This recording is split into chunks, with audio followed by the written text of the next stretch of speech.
گو الله پاکی ناما دروانت 48 ما پیسرتر ما دروانت 47 فعل گوست این کار کو گوست دو ودد و کارگال کش کارگال که ما پایان درور و مثال یارد نو دیر گوست کار کنیم. دیر گوست یعنی ماضی بعید.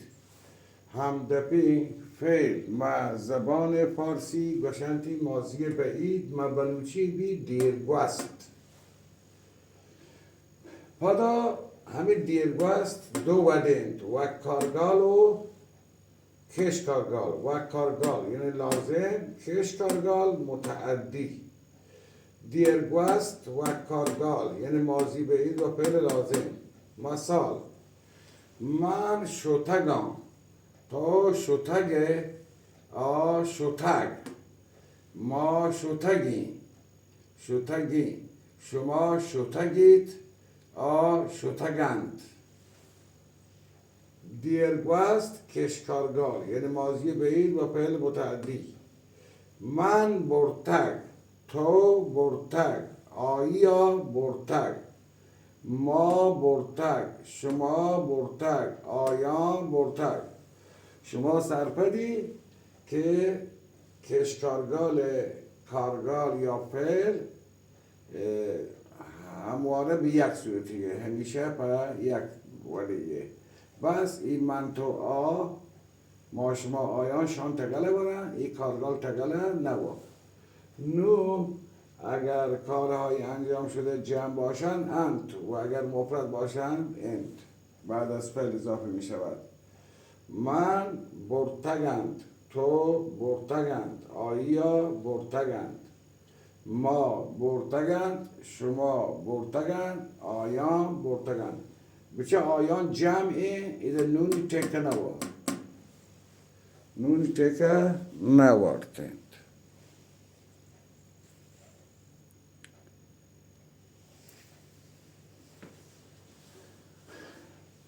دیگه کارگالی یا فعلی که بلوچی زبان باز دیر گوست باز دیر گوست یعنی دیرترین ماضی بعید که همدپین فعل ما فارسی بی ماضی ابعد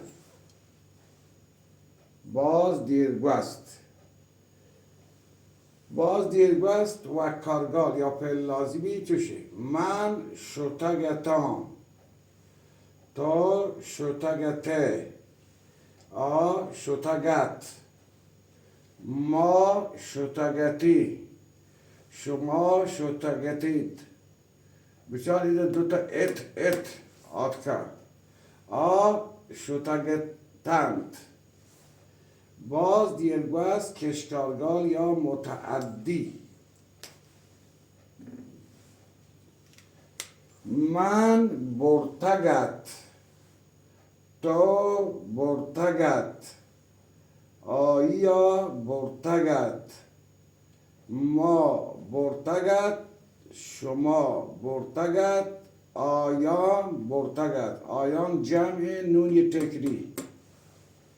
نو اگر چیزان باز ببن رهبندی چونه.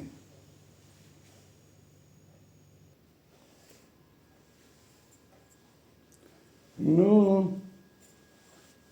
همین فعل بازدیرگوست یا ماضی ابعد یا دیرترین ماضی بعید بشی که اگر برتگین چیز بازن یعنی کارهای انجام شده چیزهای برده شده زیاد باشن گودا ات گال ات کنگ بید پیسترترشی چی هست اتت یعنی ایده فتحی هستد. بوتا ات کنگ بید و ایشی رندا انت گیش کنگ بید این هم انت وانینی. من برتگتند من برتگ تند، تو برتگ تند، آیا برتگ تند، ما برتگ تند، شما برتگ تند، آیان برتگ تند. امیدیم که دروانت 48 مار پسند بی شیگه چون ترن گوش بداری و انشالله که دیگه دربار بتونی بیاری تو همی پیم کارگال عد بکنی. شمیوتی کستر محمد علی رندگانی مرچی هم 12 مهر ماه 1404 شیعه ما دفتر بنویسی اگر تونی بوانیتی انشالله ما دیوان شیعه بوانی تو و تی توارا شنگ بکنی. سلامت باشید.